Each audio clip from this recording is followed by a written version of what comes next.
আজকে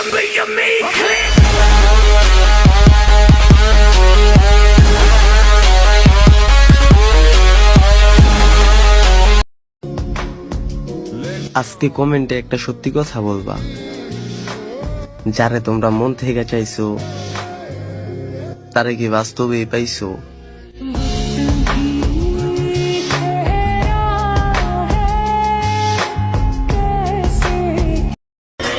আমার হাসিটা অনেক সুন্দর, এটা সবাই বলে।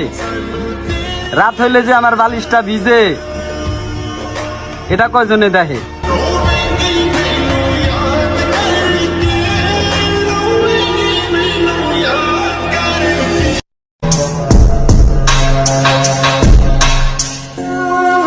গাছের ফুল গাছেই মানায়, হাতে না। আর ভালোবাসা সে তো বড় লোকের সাথে মানায়, গরিবের সাথে না।